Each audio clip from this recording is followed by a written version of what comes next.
Salut tout le monde, j'espère que ça va. Bienvenue dans cette nouvelle vidéo du code. Abonnez-vous à la chaîne, vous êtes trop nombreux à regarder les vidéos sans être abonnés. Et c'est super important pour continuer à vous fournir du contenu gratuit. Allez, c'est parti, bonne vidéo.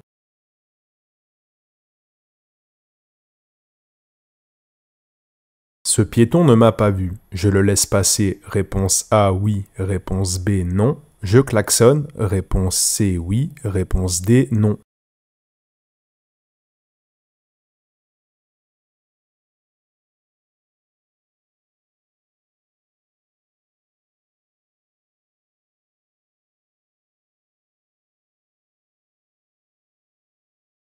Dans cette situation, même si le feu est vert pour moi, je dois anticiper que le piéton ne m'ait pas vu. Je dois ralentir prudemment et si nécessaire m'arrêter complètement pour lui permettre de traverser en toute sécurité. Il est essentiel de prioriser la sécurité des piétons, même lorsque j'ai la priorité de passage. En ville, vous avez le droit de klaxonner uniquement pour avertir les autres usagers d'un danger imminent. Dans cette situation, le piéton se trouve loin de moi, ce n'est pas un danger imminent. Ce piéton ne m'a pas vu, je le laisse passer, réponse A, oui. Je klaxonne, réponse D, non. Je me suis trompé de route, je retourne sur la voie de gauche, réponse A, oui. Réponse B, non.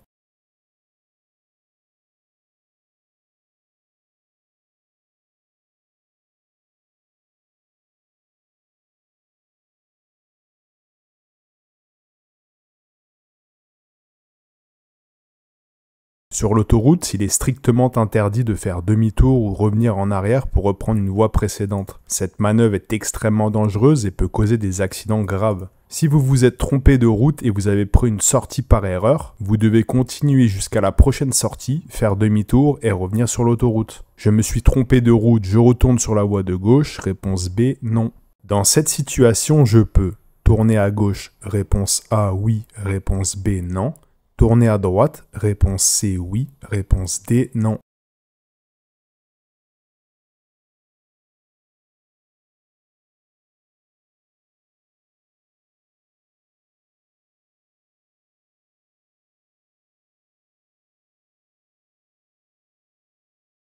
Les panneaux ronds de couleur rouge indiquent une interdiction. Ce panneau désigne un sens interdit. Donc dans cette rue, les voitures ne peuvent circuler que dans un sens. Je ne peux donc pas m'y engager. Les panneaux ronds de couleur bleue désignent une obligation. Ce panneau annonce une obligation de tourner à droite. Dans cette situation, je suis obligé de tourner à droite. Je peux tourner à gauche, réponse B, non. Tourner à droite, réponse C, oui. Réponse B et C.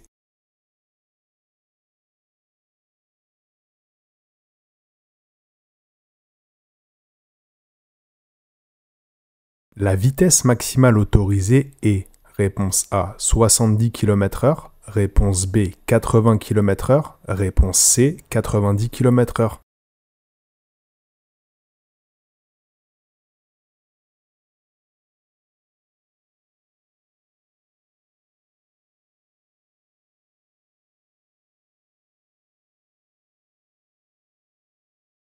Cette chaussée est située hors agglomération. Je circule sur une route à double sens avec créneau de dépassement pour les véhicules venant en face. Dans leur sens, la vitesse sera limitée à 90 km/h. En l'absence de signalisation de limite de vitesse, la règle qui s'applique dans ma file est une vitesse maximale de 80 km/h. Pour que la vitesse y soit limitée à 70, un panneau doit être nécessairement installé. La vitesse maximale autorisée est, réponse B, 80 km/h. À ce péage, combien de voies sont réservées exclusivement au télépéage? Réponse A, 1 voie. Réponse B, 2 voies. Réponse C, 3 voies. Réponse D, 4 voies.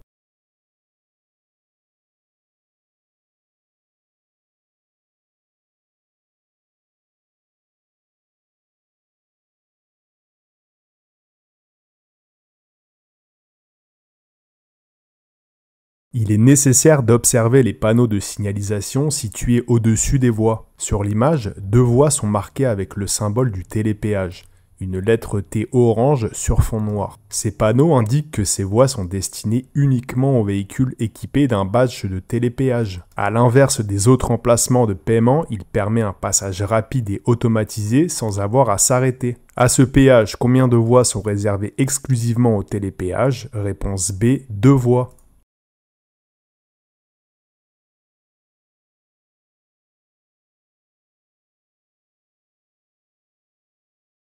Je dépasse ce cycliste. Réponse A, oui. Réponse B, non.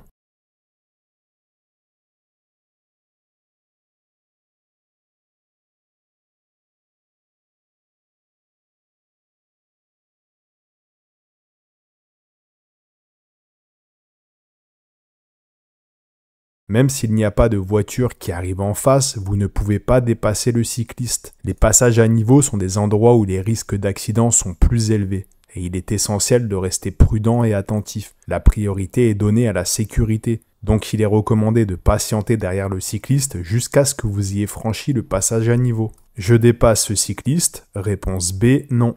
La direction assistée fonctionne, moteur allumé. Réponse A, oui. Réponse B, non. Moteur éteint. Réponse C, oui. Réponse D, non.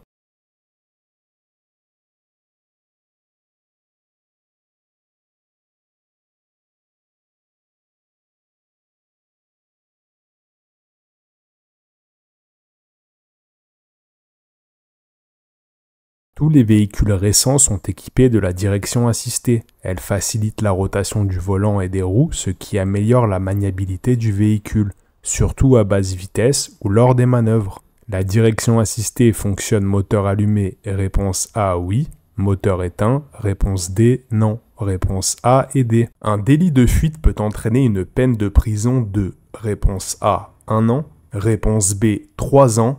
Un délit de fuite est passible d'une amende maximale de réponse C, 30 000 euros. Réponse D, 75 000 euros.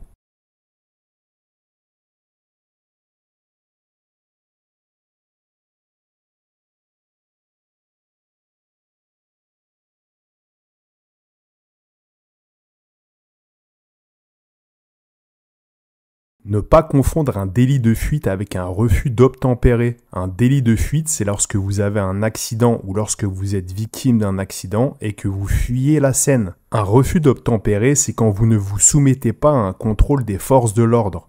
Dans les deux cas, vous risquez des poursuites pénales. Vous risquez une amende, une peine d'emprisonnement, des retraits de points, un retrait de permis, de payer des réparations et des indemnisations, de ne plus trouver d'assureur, d'avoir un casier judiciaire, de perdre votre travail. Un délit de fuite sans circonstance aggravante après un accident de la route conduit à une amende maximale de 75 000 euros et de 3 ans de prison. Réponse B et D.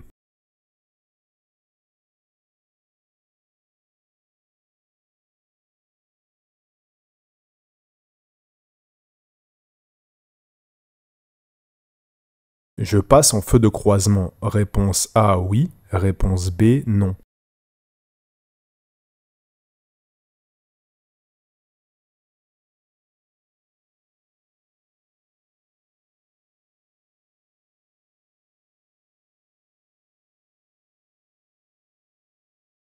Lorsque vous roulez sur une route sans éclairage public hors agglomération et que vous voyez des phares arriver au loin, il est important de basculer des pleins phares au feu de croisement. Cela permet d'éviter d'éblouir les conducteurs venus en sens inverse, assurant ainsi la sécurité de tous les usagers de la route. Je me remettrai en feu de route une fois le croisement terminé. Je passe en feu de croisement. Réponse A, oui.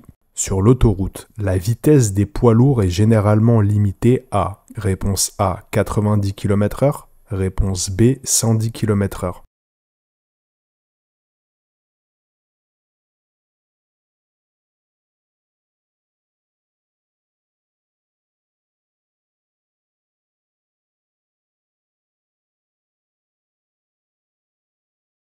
La limitation de vitesse des poids lourds sur l'autoroute est généralement fixée à 90 km/h pour des raisons de sécurité et de gestion du trafic. En général, les poids lourds sont soumis à une vitesse maximale inférieure à celle des véhicules légers. Cette restriction vise à réduire les risques d'accident en raison de la masse et de la capacité de freinage plus limitée des poids lourds. Sur l'autoroute, la vitesse des poids lourds est généralement limitée à, réponse A, 90 km/h.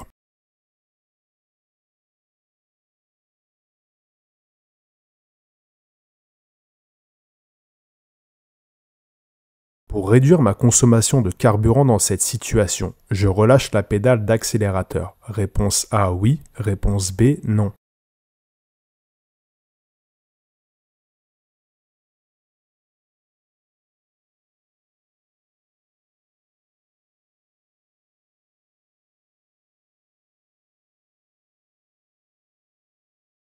Lorsque vous relâchez l'accélérateur, le mode passe en mode de ralenti, ce qui réduit la consommation de carburant, car moins de carburant est injecté dans les cylindres du moteur. En maintenant une vitesse constante ou en décélérant doucement, vous permettez également au véhicule de conserver son élan et son énergie cinétique, plutôt que la dissiper sous forme de chaleur par des freinages brusques. De plus, éviter les accélérations excessives et les freinages fréquents permet de maintenir une conduite plus fluide et efficace, ce qui est bénéfique pour réduire la consommation de carburant et l'usure des composants du véhicule. Pour réduire ma consommation de carburant dans cette situation, je relâche la pédale d'accélérateur. Réponse A, oui. Quand je m'installe, quel est l'ordre correct? Réponse A, rétroviseur, ceinture, siège. Réponse B, siège, rétroviseur, ceinture.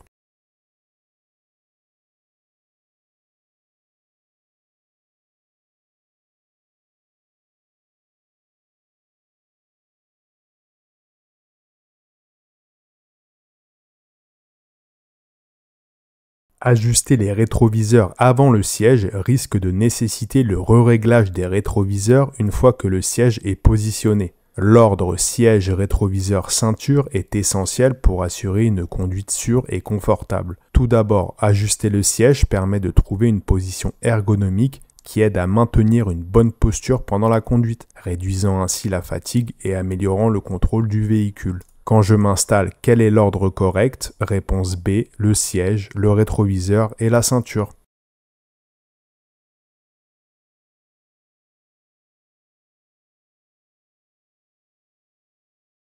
Dans cette situation, réponse A, je passe. Réponse B, je m'arrête.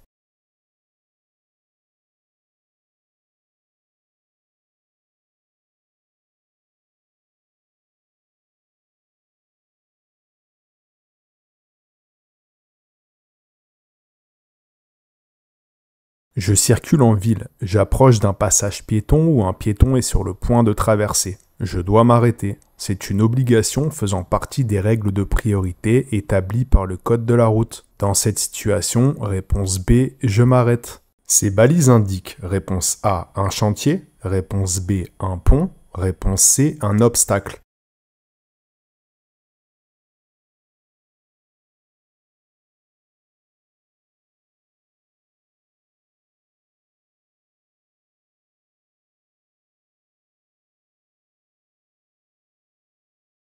Les balises permettent de guider les usagers ou de signaler un risque particulier. Ces balises désignent un obstacle à proximité directe de la chaussée et pouvant constituer un danger. Elles servent à mettre en évidence un danger, particulièrement lors d'intempéries ou la nuit. Il ne faut pas confondre cette balise d'obstacle avec les balises qui annoncent un passage à niveau, ni celles qui annoncent des travaux. Ces balises indiquent, réponse C, un obstacle. Je vais rencontrer un feu tricolore dans 50 mètres. Réponse A, oui. Réponse B, non.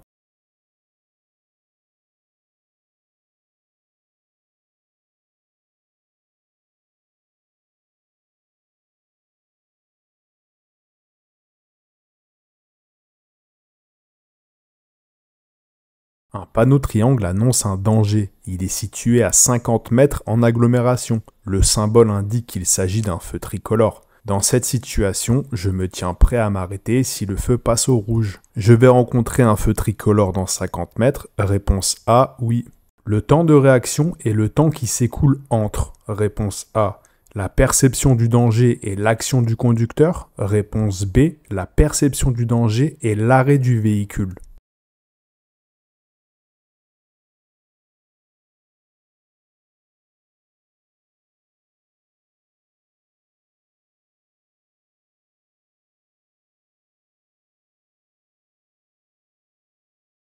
Le temps de réaction est le laps de temps qui s'écoule entre le moment où le conducteur perçoit un danger et le moment où il commence à réagir en effectuant une action. Ce temps inclut le processus mental de reconnaissance du danger et la prise de décision sur la réponse appropriée. Il est important de noter que ce temps de réaction peut varier en fonction de plusieurs facteurs, tels que la vigilance du conducteur, sa fatigue ou sa concentration. Une fois la décision prise, l'action elle-même, comme appuyer sur la pédale de frein, commence, mais le véhicule n'a pas encore commencé à ralentir de manière significative.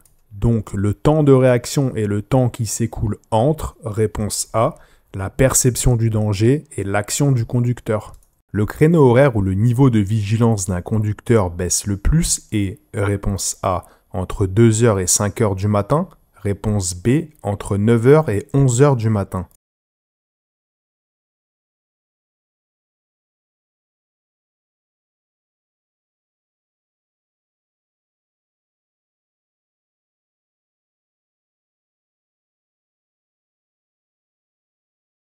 La vigilance se traduit par la capacité à répondre à tout moment aux événements qui se présentent. La période entre 2 et 5 heures du matin correspond à un besoin naturel de sommeil. Se lever à une heure inhabituelle bouleverse notre horloge biologique et ce créneau horaire coïncide avec notre phase de sommeil profond. Par conséquent, conduire pendant cette période présente un risque accru d'endormissement. Il est donc conseillé d'éviter de conduire la nuit lorsque cela est possible. Le créneau horaire où le niveau de vigilance d'un conducteur baisse le plus est, réponse A, entre 2 h et 5 h du matin.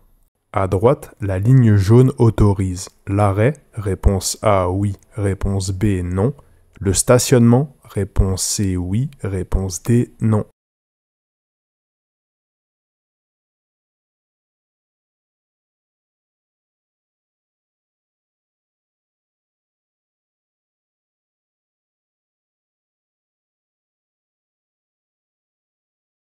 Le panneau correspondant à une ligne jaune interdisant le stationnement est généralement un panneau de signalisation rond barré d'une ligne rouge diagonale. C'est un panneau de stationnement interdit. Pour une interdiction d'arrêt et de stationnement, c'est un panneau similaire mais avec une croix rouge à l'intérieur. C'est un panneau d'arrêt et de stationnement interdit. On ne peut ni se garer ni s'arrêter sur une chaussée comportant une ligne jaune. Cette infraction vous coûtera 35 €. De plus, le véhicule peut être mis en fourrière. À droite, la ligne jaune autorise l'arrêt, réponse B, non. Le stationnement, réponse D, non. Réponse B et D. Cette commande permet d'ajuster, réponse A, la hauteur des feux en fonction du chargement, réponse B, la luminosité du tableau de bord.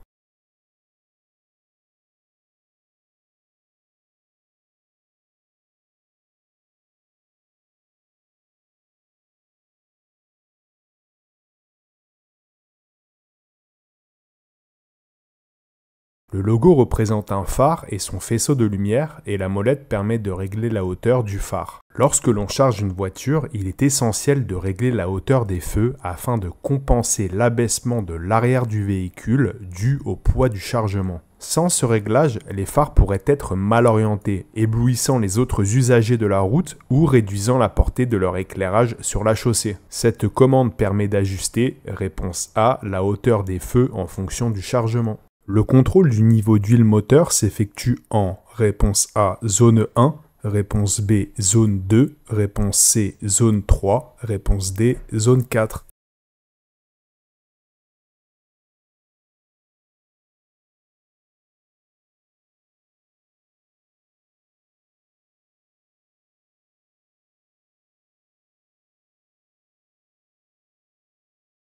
C'est en zone 3 que s'effectue le contrôle du niveau d'huile moteur. Lorsque le moteur est à froid et sur un terrain plat, grâce à la jauge, vous pouvez voir l'état et le niveau d'huile du moteur. Le repère 1, c'est le réservoir de liquide d'essuie-glace. Le repère 2, c'est le réservoir d'huile moteur. Le repère 4, c'est le réservoir de liquide de refroidissement moteur. Ne jamais l'ouvrir quand le moteur est chaud. Suivant les véhicules, la position de ces éléments peut être différente. Le contrôle du niveau d'huile moteur s'effectue en réponse C, zone 3. Le rôle de l'ESP, programme de stabilité électronique, est d'aider le conducteur à contrôler son véhicule lors d'une perte d'adhérence. Réponse A, oui. Réponse B, non. Dans un virage mal négocié. Réponse C, oui. Réponse D, non.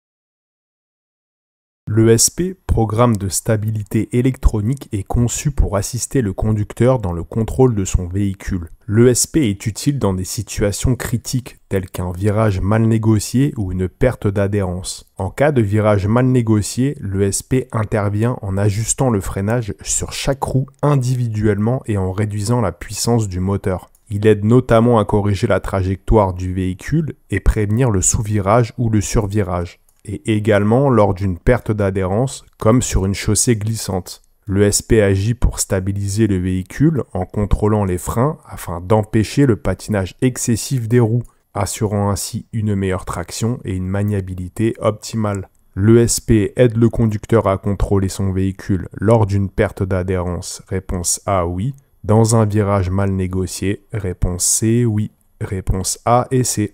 Cette voiture me double par la droite. Réponse A, je klaxonne. Réponse B, je freine.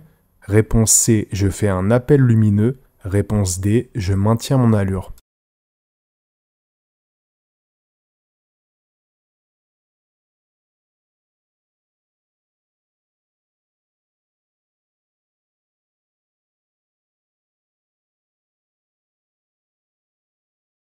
Dans des conditions normales de circulation, le dépassement par la droite est interdit, sauf si la signalisation me le permet. Le dépassement par la droite est autorisé dans les bouchons lorsque la circulation est dense, c'est-à-dire qu'il y a beaucoup de voitures. Dans cette situation, la seule chose à faire, c'est de maintenir son allure. Klaxonner ou faire des appels lumineux ne servira à rien. Freiner dans de telles conditions peut être dangereux par rapport aux véhicules venant de derrière. Cette voiture me double par la droite, réponse D, je maintiens mon allure. Dans cette situation, l'information la plus importante est réponse A, le point de vue du conducteur de droite, réponse B, que j'ai la priorité sur lui. Je réduis ma vitesse et je garde le pied au-dessus de la pédale de frein. Réponse C, oui. Réponse D, non.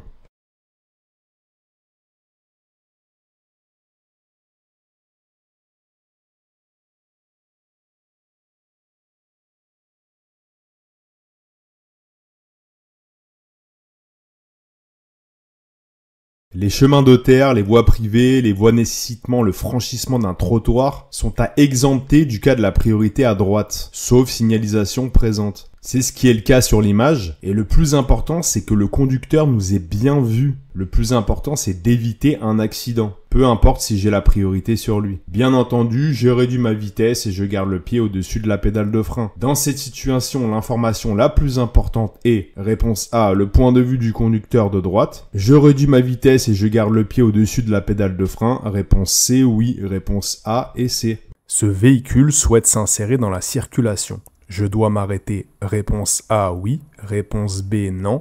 Je peux le laisser passer. Réponse C, oui. Réponse D, non.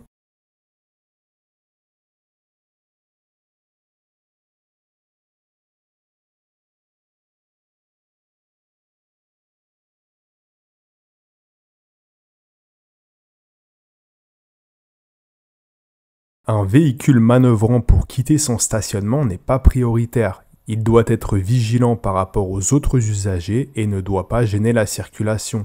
Je ne dois pas m'arrêter pour le laisser passer, mais par courtoisie, je peux le laisser passer. Ce véhicule souhaite s'insérer dans la circulation, je dois m'arrêter, réponse B, non.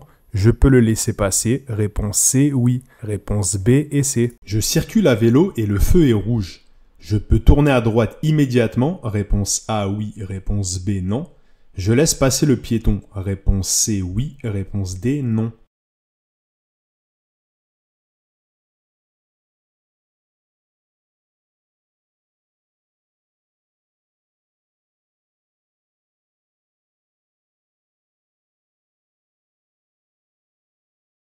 Le petit panneau situé juste au-dessus du feu tricolore, c'est un petit panneau réservé aux cyclistes. Quand il y est installé et suivant sa configuration, il vous permet de passer même quand le feu est rouge. On voit que la flèche est à droite, ce qui signifie qu'il nous autorise à franchir le feu rouge pour tourner à droite. Bien sûr, il faudra céder le passage aux autres utilisateurs. Sur la gauche de l'image, on peut voir un piéton qui est en train de traverser. Le feu est rouge, il a la priorité, donc je le laisse passer. Dans ces conditions, je peux tourner à droite immédiatement. Réponse A, oui. Je laisse passer le piéton. Réponse C, oui. Dans cette situation, je passe. Réponse A, oui. Réponse B, non.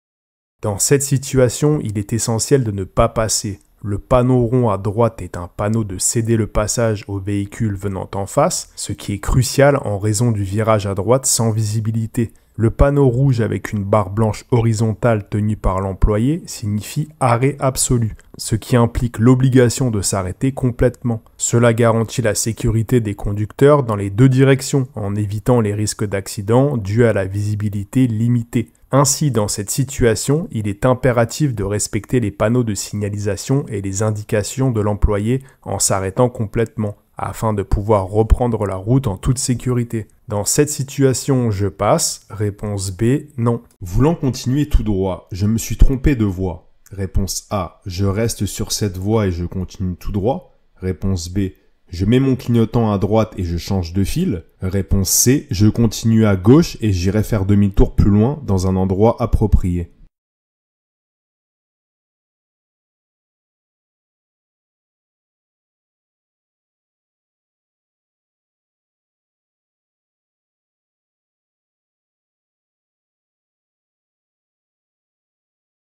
Dans le rétroviseur, on peut voir une voiture qui est assez proche de nous. Dans cette situation, si je me suis trompé et que je souhaite revenir sur la voie de droite, c'est potentiellement dangereux. La voiture derrière peut très bien nous dépasser par la droite, mettre un coup d'accélérateur. Si je me rabats à droite, ça va créer un accident. Et continuer tout droit dans la file, c'est exactement la même chose. On ne sait pas comment est faite la route en face. S'il faut, il n'y aura pas de place pour les deux véhicules. Dans cette question, il faut toujours avoir en tête que d'autres usagers arrivent continuellement. Bien entendu, s'il n'y a personne, vous attendez et vous vous remettrez sur la voie de droite. Voulant continuer tout droit, je me suis trompé de voie. Réponse C, je continue à gauche et je ferai demi-tour plus loin dans un endroit approprié. Se garer sur le trottoir est, réponse A, autorisé. Réponse B, gêne les piétons. Réponse C, puni d'une amende. Réponse D, met en danger les piétons.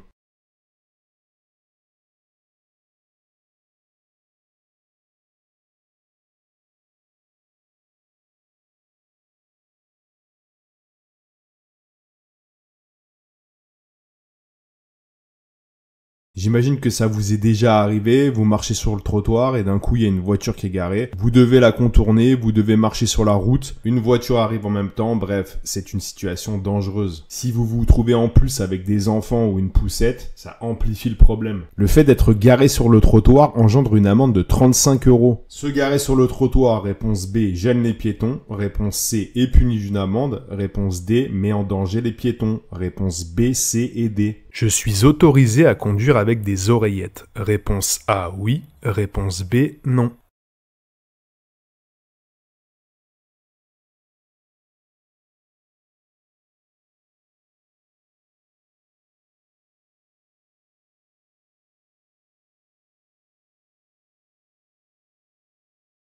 Depuis 2015 et pour l'ensemble des usagers, conduire avec des oreillettes est interdit. Cette infraction est punie de 135 € d'amende et de moins 3 points sur le permis. Depuis 2019, un conducteur risque une suspension de permis si une autre infraction est commise en même temps. Un conducteur en période probatoire arrêté au volant avec un téléphone en main ou qui utilise des oreillettes devra en plus effectuer un stage obligatoire de sensibilisation à la sécurité routière, qui coûte environ 300 €. Donc attention, pour votre permis et pour votre sécurité, pas d'oreillettes ni de téléphone dans la voiture. Je suis autorisé à conduire avec des oreillettes. Réponse B, non.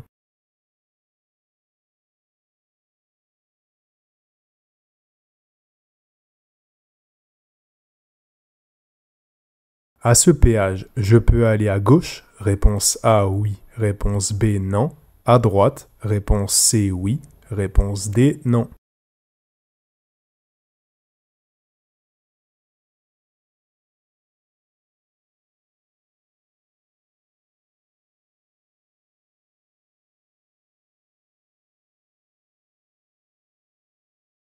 Sur l'autoroute, à ce péage, la signalisation est claire et précise. Pour déterminer les voies accessibles, il faut observer les panneaux. À gauche, le panneau indique une voie réservée aux voitures, mais interdite aux poids lourds, ce qui signifie que vous pouvez y aller si vous êtes en voiture. À droite, le panneau montre une voie réservée aux véhicules utilitaires légers, camionnettes ou voitures, ce qui signifie que vous pouvez également y aller. À ce péage, je peux aller à gauche, réponse A, oui. Je peux aller à droite, réponse C, oui. Réponse A et C. À une vitesse de 100 km/h, mon champ visuel est approximativement de réponse A, 45 degrés. Réponse B, 100 degrés.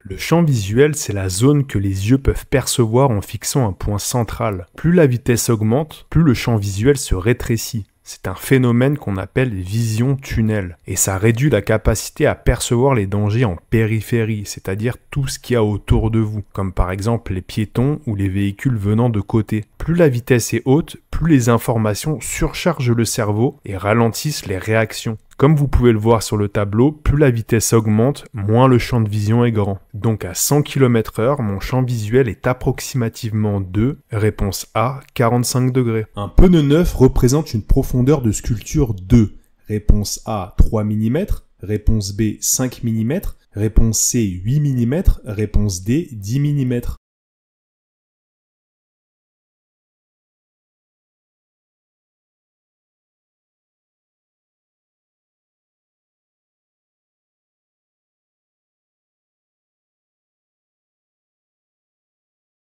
Encore une réponse à apprendre par cœur. La profondeur moyenne des sculptures de pneus neufs atteint jusqu'à 8 mm. Les sculptures, ce sont les petites rainures qu'il y a sur le pneu. Elles permettent d'évacuer l'eau. Sans celle-ci, l'eau ne serait pas évacuée et vous serez en condition d'aquaplaning, c'est-à-dire qu'il y a une fine couche d'eau qui s'intercalerait entre le bitume et le pneu et la voiture n'aurait plus d'adhérence. À retenir que la limite de profondeur de sculpture d'un pneu ne doit pas être inférieure à 1,6 mm. À savoir, les deux pneus d'un même essieu se remplacent généralement en même temps, même si l'un d'eux est moins usé que l'autre. Un pneu neuf présente une profondeur de sculpture de, réponse C, 8 mm. La climatisation augmente la consommation de carburant. Réponse A, oui. Réponse B, non.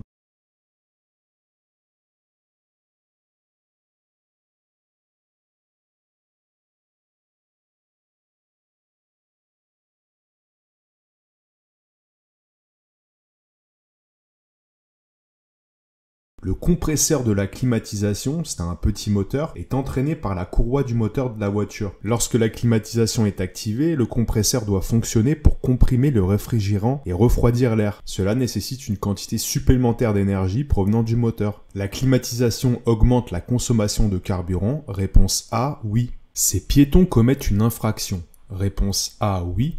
Réponse B, non. Réponse C, je les laisse passer. Réponse D, je klaxonne.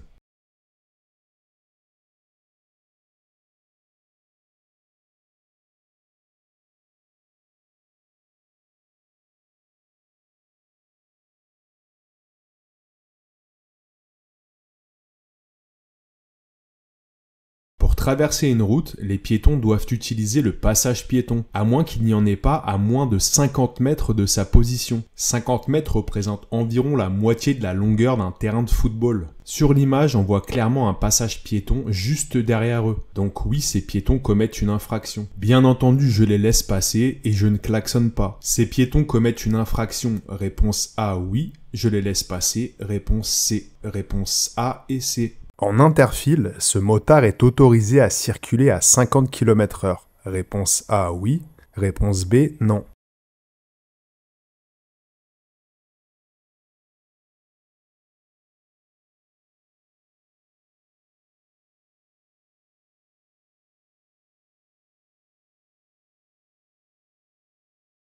La conduite en interfile consiste à circuler entre les files de véhicules lors de ralentissement ou embouteillage. La vitesse maximale de cette pratique est limitée à 50 km/h avec un différentiel de vitesse de 30 km/h max avec les véhicules qui précèdent le deux roues. Cette pratique sera de nouveau interdite à partir d'août 2024. En interfile, ce motard est autorisé à circuler à 50 km/h. Réponse A, oui. Je diminue ma vitesse. Réponse A. Pour éviter une sortie de route. Réponse B.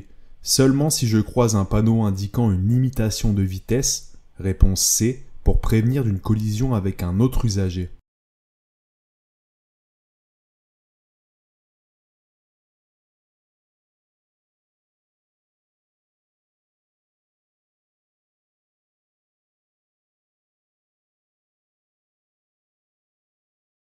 Je me trouve hors agglomération et un virage dangereux est annoncé à 150 mètres. C'est un panneau en forme de triangle et nous avertit de la présence d'un danger. Le panneau en dessous est un panneau de limitation de vitesse. Un panneau de danger seul doit suffire à me faire ralentir. Dans ce virage, ma visibilité risque d'être masquée. Je ne sais pas sur quoi je vais tomber. Un véhicule lent, des cyclistes, une voiture à l'arrêt. Dans ce cas-là, je ralentis dès à présent. En arrivant trop vite dans ce virage, je peux également faire une sortie de route et entrer en collision avec un véhicule qui arrive en face. Donc je diminue ma vitesse, réponse A, pour éviter une sortie de route, réponse C, pour prévenir d'une collision avec un autre usager. Réponse A et C. Quand un éthylotest est positif, sa couleur devient réponse A verte, réponse B jaune. Je dois posséder un éthylotest dans ma voiture. Réponse C oui, réponse D non.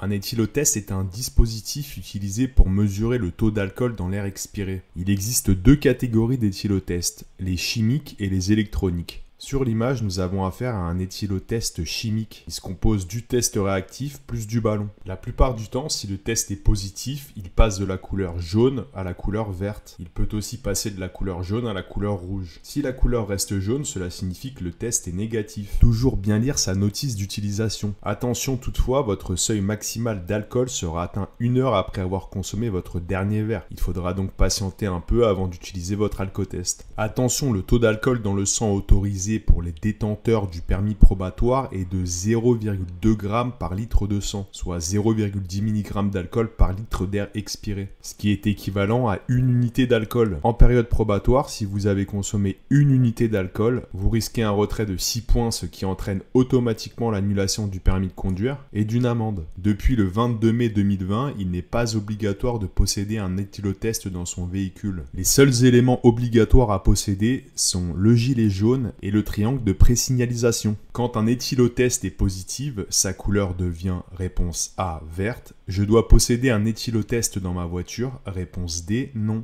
Réponse A et D. Je circule sur l'autoroute. Réponse A oui. Réponse B non. Je suis correctement placé. Réponse C oui. Réponse D non.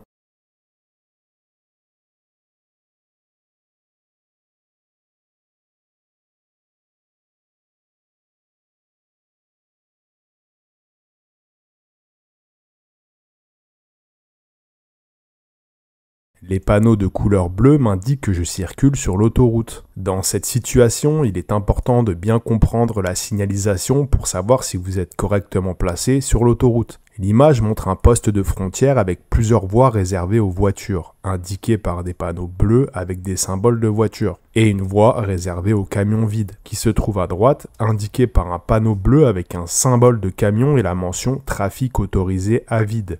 La voiture devant est placée dans une voie marquée par un panneau vert avec une flèche verte vers le bas, indiquant que la voie est ouverte. Puisque vous suivez cette voiture et que vous êtes également dans une voie marquée comme ouverte, vous êtes correctement placé. Je circule sur l'autoroute, réponse A, oui. Je suis correctement placé, réponse C, oui. Réponse A et C. En cas de brouillard, ma vitesse est limitée à réponse A 40 km/h, réponse B 50 km/h, réponse C 60 km/h.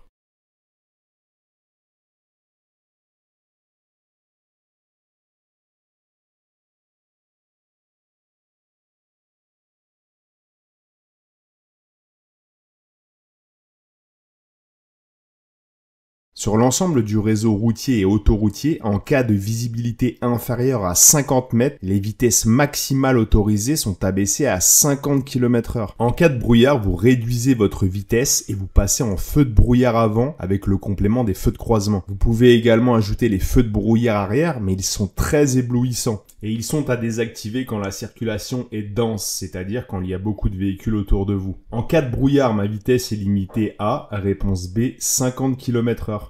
En cas de contrôle de police, je dois présenter réponse A, le permis de conduire, réponse B, l'attestation d'assurance, réponse C, la carte grise, réponse D, le carnet de santé.